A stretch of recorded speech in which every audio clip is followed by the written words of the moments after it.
Assalamualaikum warahmatullahi wabarakatuh. Apa kabar semuanya? Semoga kalian dalam keadaan sehat walafiat. Sebelumnya saya mengucapkan selamat menjalankan ibadah puasa bagi teman-teman yang menjalankan. Semoga ibadah puasa kalian selalu lancar. Pada kesempatan kali ini, perkenalkan saya Faya Arendana dengan nomor topik 05. Di sini akan memberikan dan mempresentasikan materi tentang SAR. Definisi SAR. SAR berasal dari 3 kata, yaitu Search and Rescue. Search artinya mencari. Menurut Kamus KBBI edisi yang kelima, mencari adalah kegiatan berusaha mendapatkan, memperoleh, dan menemukan sesuatu. Kemudian rescue, menolong. Menurut Kamus KBBI yang kelima pula, artinya adalah meluputkan, menghindari, membereskan dari bahaya, bencana, dan sebagainya. Jadi, definisi SAR adalah usaha untuk melakukan pencarian, pertolongan, penyelamatan terhadap keadaan darurat yang dialami baik manusia maupun harta berharga lainnya. Sejarah Badan Nasional Pencarian dan Pertolongan dimulai dengan terbitnya Keputusan Presiden Nomor 11 Tahun 1972 pada tanggal 28 Februari tentang Basari dengan tugas pokok yaitu menangani musibah dan kecelakaan. Teman-teman tahu nggak sih bahwa Badan SAR di Indonesia pernah mengalami pergantian nama? Pergantian nama tersebut ditandatangani oleh Presiden Joko Widodo pada Peraturan Presiden Nomor 83 Tahun 2016 tentang Badan Nasional Pencarian dan Pertolongan BNPP pada tanggal 6 September 2016. BNPP adalah nama baru dari Badan SAR di Indonesia yang sebelumnya adalah Badan Search and Rescue Nasional atau biasa kita sebut dengan Basarnas. Filosofi SAR. Yang pertama, locate, memberikan gambaran yang konkret posisi subjek yang mengalami musibah. Yang kedua, access, sumber dari mana saja, dengan cara apa bantuan dapat sampai atau tiba ke tempat lokasi. Yang ketiga, stabilize, penanganan atau perawatan korban dengan berbagai macam kasus di lokasi kejadian. Yang keempat, transport atau evaluasi, pemindahan korban ke tempat yang lebih aman untuk diberikan pertolongan pertama dan dibawa ke fasilitas medis terdekat. Organisasi SAR di Indonesia yang terkenal antara lain, yang pertama, Basari, Badan SAR Indonesia. Yang kedua, ada Basarnas, Badan SAR Nasional, yang berada di bawah Departemen Perhubungan. Yang ketiga, ada KKR, Kantor Koordinator Rescue, yang berada di Jakarta, Surabaya, dan Biak. Yang keempat, ada SKR, Subkoordinasi Rescue, yang ada di Medan, Padang, Tanjung Pinang, Denpasar, Pontianak, Manado, Banjarmasin, Kupang, Ambon, Balikpapan, Sorong, Merauke, dan Jayapura. Setiap anggota tim SAR mempunyai tugas dan wewenangnya masing-masing. Di antaranya, yang pertama ada SC, SAR Coordination, yang berasal dari pihak pemerintah yang memiliki wewenang untuk menyediakan fasilitas yang digunakan dalam kegiatan SAR. Yang kedua, SMC, SAR Mission Coordination, orang yang mempunyai pengetahuan dan keterampilan yang tinggi dalam menentukan area pencarian, strategi pencarian berupa unit, teknik, dan fasilitas. Kemudian menganalisis data yang masuk agar dapat menentukan daerah lingkup pencarian, jumlah unsur yang diperlukan dalam kegiatan SAR, dan memperkirakan berapa lama kegiatan SAR tersebut akan dilakukan. Yang ketiga ada OSC, One Scan Commander, dan yang keempat ada SRU, Search Rescue Unit. Tujuan dilakukannya kegiatan SAR adalah yang pertama, menyelamatkan jiwa manusia dan harta benda serta barang yang ditimpa musibah, kecelakaan atau bencana secara efektif dan efisien, memberikan rasa aman, rasa pasti, rasa nyaman, dan rasa tidak puas-puas pada orang yang terkena musibah.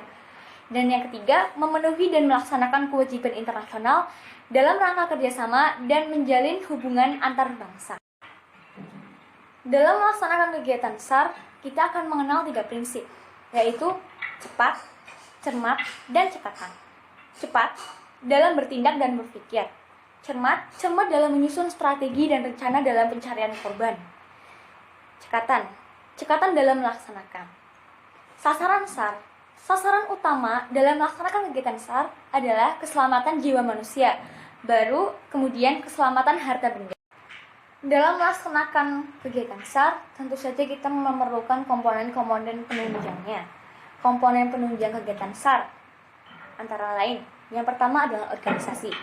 Merupakan struktur organisasi SAR yang meliputi aspek pengarahan komando, pengarahan unsur komando, dan tanggung jawab untuk penanganan.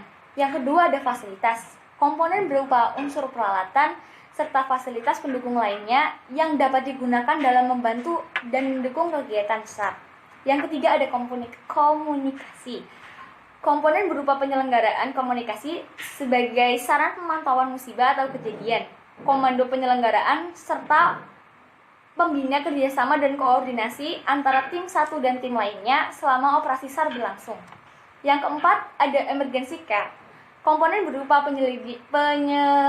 penyedia fasilitas perawatan darurat yang bersifat sementara untuk mendukung kondisi korban.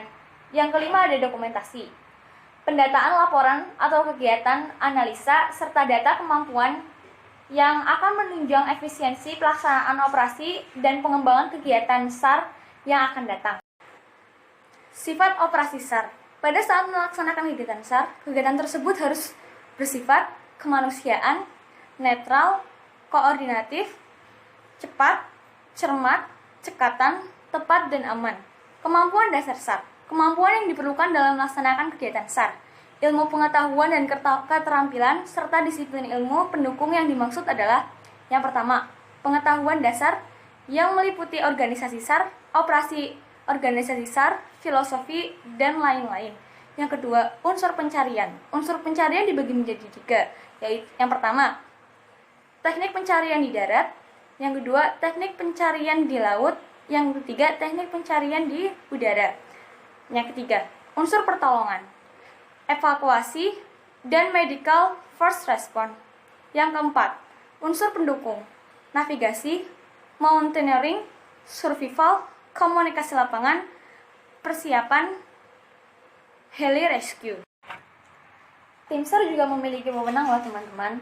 Tim SAR memiliki wewenang hanya sebatas pada usaha pencarian, pertolongan, dan evaluasi sampai korban musibah diserahkan pada pihak yang lebih berwajib. Sebelum melaksanakan kegiatan SAR, ada beberapa tahapan yang harus kita lakukan. Tahapan-tahapan tersebut dalam kegiatan SAR dinamakan dengan sistem SAR. Tahap yang pertama, tahap kekhawatiran. Ada kekhawatiran bahwa suatu keadaan darurat diduga akan muncul saat disadari terjadinya keadaan darurat atau bencana. Yang kedua, tahap kesiagaan. Tahap seleksi informasi yang diterima untuk dianalisis berdasarkan informasi, kemudian dibagi lagi menjadi 3. 3 hasil analisis tersebut diantaranya: A. Tingkat meragukan. Keadaan emergensi yang ditunjukkan dengan adanya keraguan mengenai keselamatan korban. Yang kedua, tingkat mengkhawatirkan. Merupakan kelanjutan dari tingkat meragukan. Jika diketahui dalam keadaan mengkhawatirkan karena ada ancaman keselamatan. Yang ketiga, tingkat darurat bahaya. Merupakan kelanjutan dari tingkat mengkhawatirkan, di mana suatu keadaan yang menunjukkan bahwa korban musibah sudah memerlukan bantuan. Yang ketiga, ada planning stage, tahap perencanaan. Dilakukan sebagai tindakan tanggapan terhadap keadaan sebelumnya, antara lain tahap perencanaan, urutan perencanaan, tingkat perencanaan, dan perhitungan perencanaan. Yang keempat ada operator stage atau pertolongan. Dilakukan operasi pencarian dan pertolongan, serta penyelamatan secara fisik, dan penyerahan fasilitas menuju ke tempat lokasi. Yang kelima ada mission counseling stage atau biasa disebut dengan evaluasi. Adalah kegiatan terakhir atau tahap terakhir dalam sistem SAR, yaitu penarikan SRU ke posko dan penjagaan kembali tim SAR. Tahap tim SAR dalam menemukan korban. Tahap yang pertama, tahap awal. Tim pencari akan mengumpulkan informasi awal, membuat perencanaan operasi, perhitungan risiko, mencari identitas korban, dan mencari titik lokasi terakhir di mana korban berada. Tahap yang kedua, tahap pemagaran. Membuat garis batas untuk mengurung korban yang berada di area pencarian. Yang ketiga, Tahap pengenalan. Tim pencari akan melakukan cek lokasi langsung di mana terakhir lokasi korban berada. Yang keempat, tahap pencari pelacakan, yaitu mengikuti jejak, memanfaatkan kemampuan navigasi darat yang baik.